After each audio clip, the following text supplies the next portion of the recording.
Kung hindi ngayong araw ng Lunes ay baka bukas, isampa ang impeachment case laban kay Vice President Sara Duterte at ang nakikitang matapang na maghahain nito sa Kamara ay ang Makabayan Bloc. Yan ang fearless calculation ni political analyst Ronald Llamas sa panayam ng Politiscoop na umiere sa Billionaire News Channel.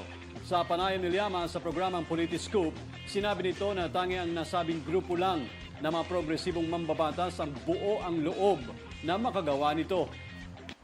Alam mo naman ang medyo matatapang sa ganyan, Yan. yung mga kaliwa.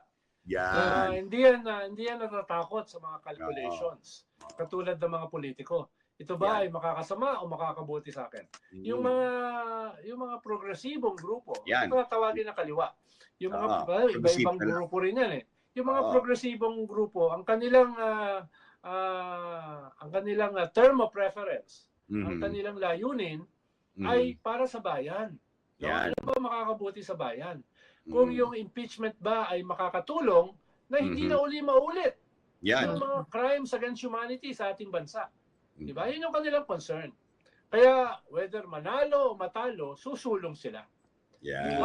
Baka yun ha, baka. Baka yun Baka lang naman. natin na magpa-file today or tomorrow. Or tomorrow. Yeah. Baka lang naman. Ayon kay Llamas, ang paninindigan sa tama at interes lang ng bayan ang laging konsiderasyon ng progresibong Makabayan Bloc at wala itong pakialam kung mababash o kaya kukuyugin, kakastiguhin o paginitan dahil sa gagawin. At samantala, update ngayong hapon nga ikinasana ni Akbayan Representative Persis Dania ang pag-endorse sa first impeachment complaint laban po sa Vice Presidente na inihain na ilang advocacy groups, civil society organizations, religious leaders at sectoral representatives sa Office of the Secretary General ng Kamara.